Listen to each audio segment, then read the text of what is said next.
Hi, Patty. We put our lights around the rig. We don't do this. Let me welcome you to harvest. Would you mind if we got started? Cause I see you as a rolling field, trapped inside a studio apartment.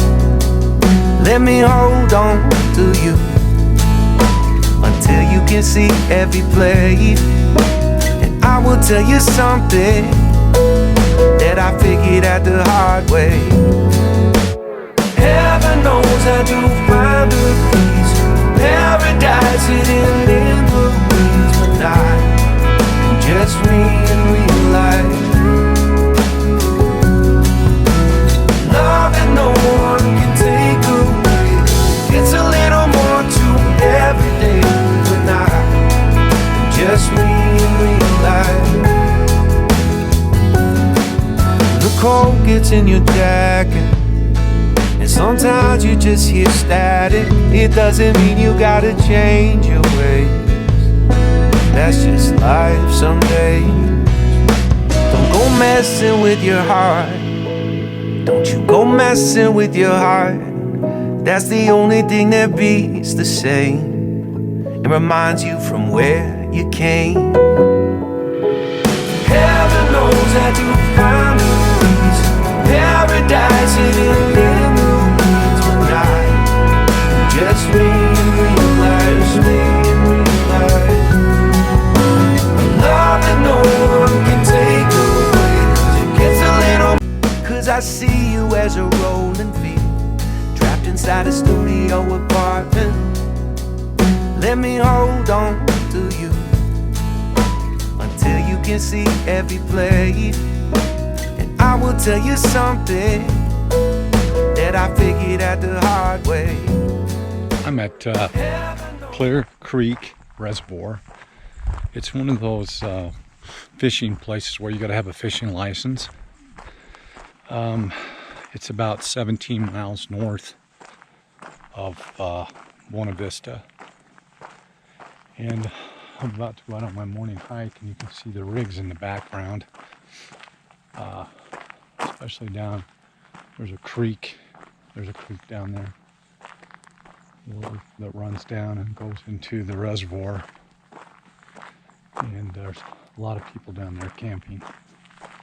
It's really beautiful.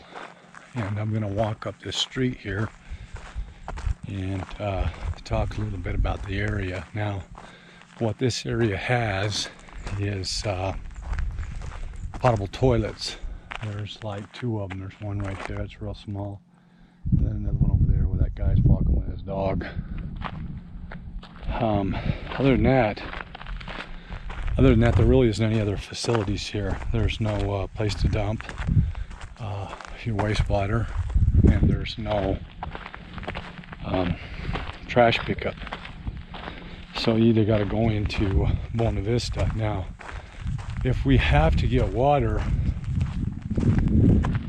while we're out here, we'll go all the way up into Leadville, which is probably 22, 23 miles, and get water for $5. And if you have to dump, you can dump there. Or you can go all the way down to the south side, almost to, I think it's Salida, Colorado. There's a place down there where you can dump, and there's a Walmart down there, and you can get water. So that's pretty nice. We're still at 9,000 feet, so if I sound like I'm a little out of breath, and yes, I had a heart attack about 8 days ago, and they put 2 stents in me, and I believe it's a little. Those of you who know better than I do can correct me, but there's 2 veins on the sides of your heart that pretty much bring the oxygen to the muscle to keep it moving. And if they get clogged, you really know about it because the heart gets angry. They call it angry heart. And I went through that, and I'm already walking up the side of a pretty high slant right now to get up to the main road. And then I'll show you the reservoir as I walk down. But my recovery's been fantastic.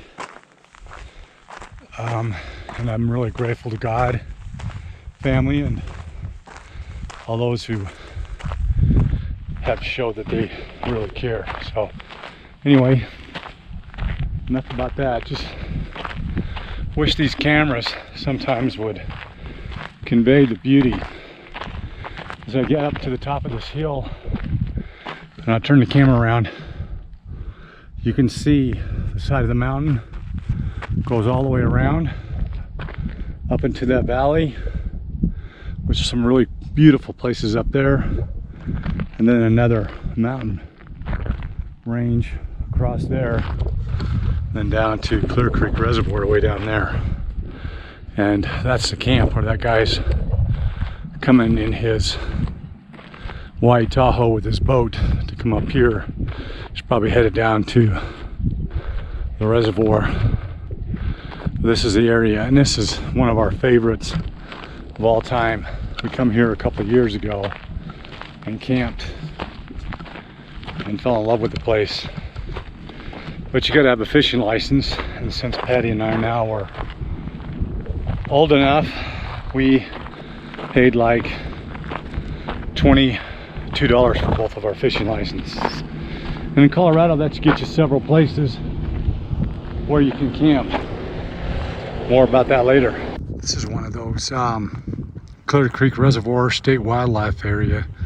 You can see there's another one of those things I put out earlier. Attention, you gotta have a fishing license. There's a guy that comes. There's a guy down here that checks the boats. They do a little inspection for, I guess, those little parasites that get on the side of your boat. But this is a beautiful little area, and this is Clear Creek Reservoir. Put our lights around the rig.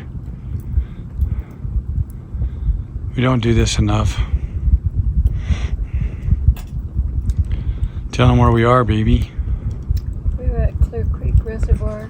It's a state wildlife area, and it's free dispersed camping. It's up off of Highway 390 between Leadville and Buena Vista. It's beautiful here. It is gorgeous. It's like being in a big bowl. And we're surrounded by mountains all around. Well, kind of in the middle of a valley. If you go that way far enough, you'd probably get out. And same that way, but it's pretty much pretty enclosed here. We like it. We like it. We've been here a couple times now. Okay, so we left Twin Lakes by the dam, and we drove down this road towards Buena Vista to Clear Creek Reservoir, and turned up this road here. And you can see, as we've said in the videos, that it's between two mountain ridges on both sides, which makes it kind of unique and nice to go up that road. And this is the camp right here, and it's a really nice remember, you got to have a fishing license to be here, but it's a really nice camp. We really enjoy it. I think you'll like it if you give it a chance to come up and give it a visit.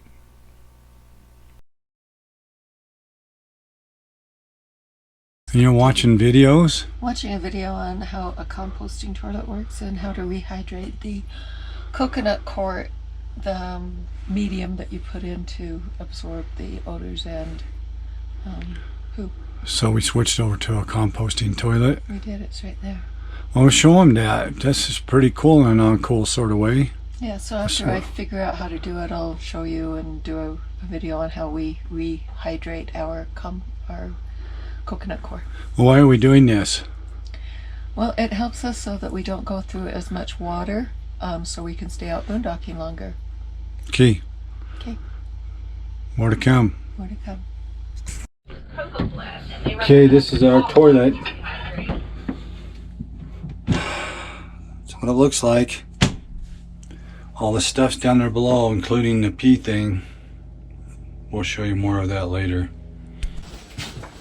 Hey everyone, we promised to give you an update on the composting toilet that we installed, so this is it. We've had it for about a month, Yeah, pretty close to that.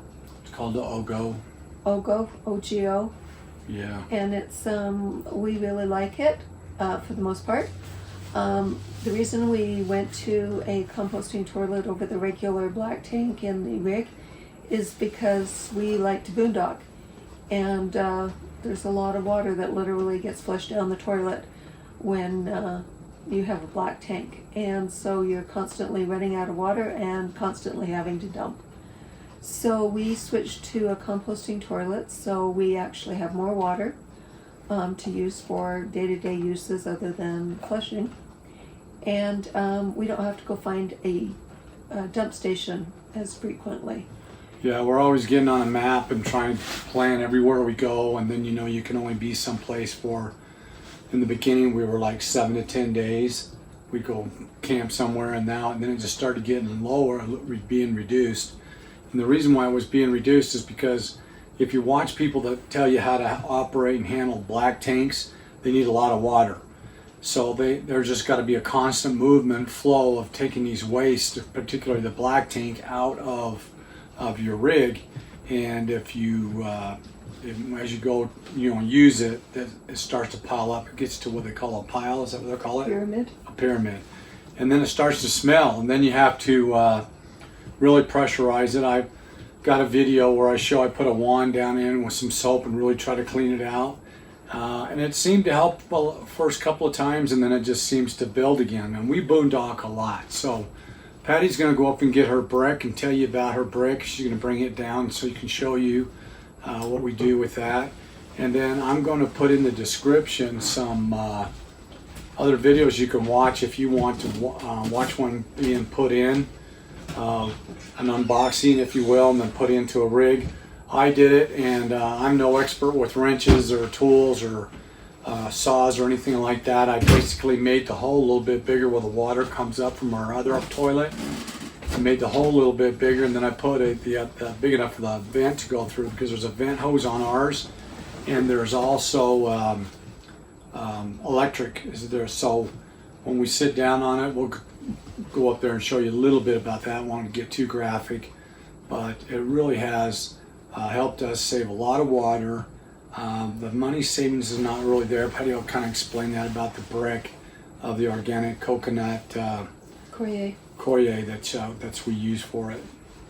So this is organic coconut Coyer brick, and you can find it in some garden centers, or you can buy it off Amazon, which is what we did. And for about $24 you can get like 8 of these bricks. One of these bricks will last like 2 times we change it out, and we change it out every 7 to 10 days. So probably 2 bricks a month, and that the price of $24 for 8 of them. They're about $3 each. Yeah, we don't have to buy special toilet paper. Right, so that offsets with the toilet paper and the fact that we don't have to have dump fees as much either. So what we do is we put this in a bucket, we pour water all over it, and let it sit for 20-30 minutes, and then just sort of mix it up, and it becomes a very like soil or peat moss. Peat moss is not the right thing. Potting soil type thing. It's very clean and earthy, I guess. And so sometimes that's about the only smell we get in the restroom is the earthiness of this. Yeah, our the Ego, what's it called? Ogo. OGO. The OGO has a light system on it. We're going to go up there and show you that here in just a second. But it has a light system on it, so the urine part of it, the water waste, when it gets up to a certain level, the light turns on. And so you know it's time to go dump it. And the other thing is, we've noticed after a certain amount of time, if we don't change the solids, that light also comes on. So it's a pretty nice system. So far we like it. One of the things I wanted to go over real quickly that's super important is, once you get a system like this, you start to realize all you really have is kitchen water and your bath water. and people will be out camping all the time. They wash their dishes, they throw their garbage away or out on the ground, and you get tempted to do that. There's a couple of problems with that. One is you can dump gray water in a lot of places in BLMs, in forestry, national forests, and other places that you stay.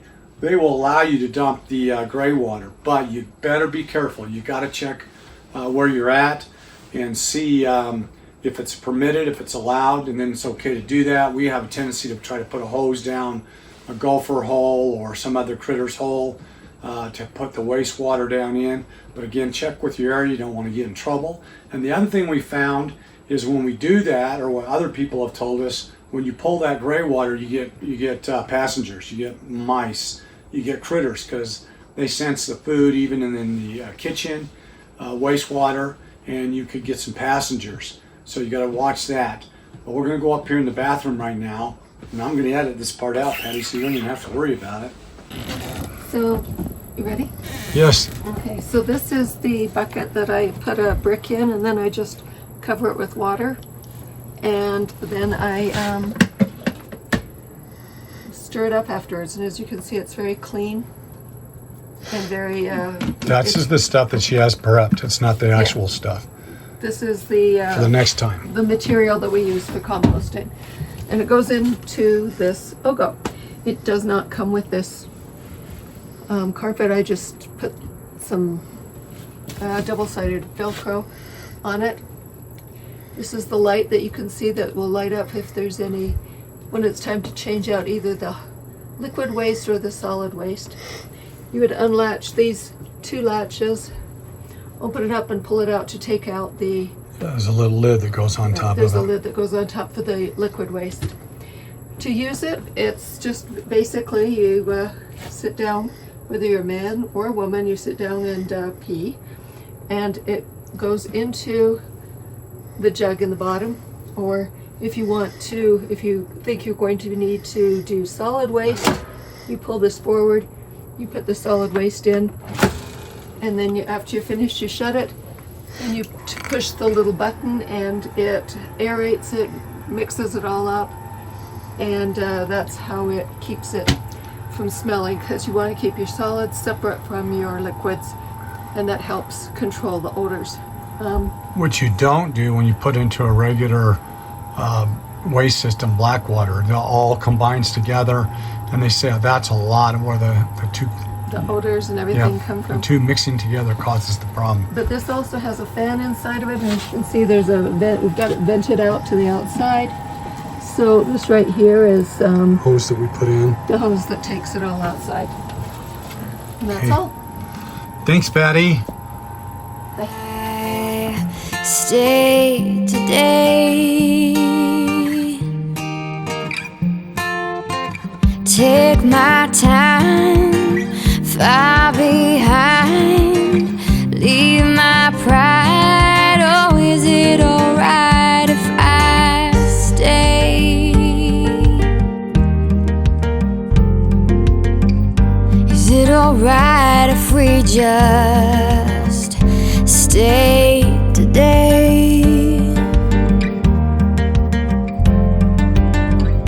Is it alright?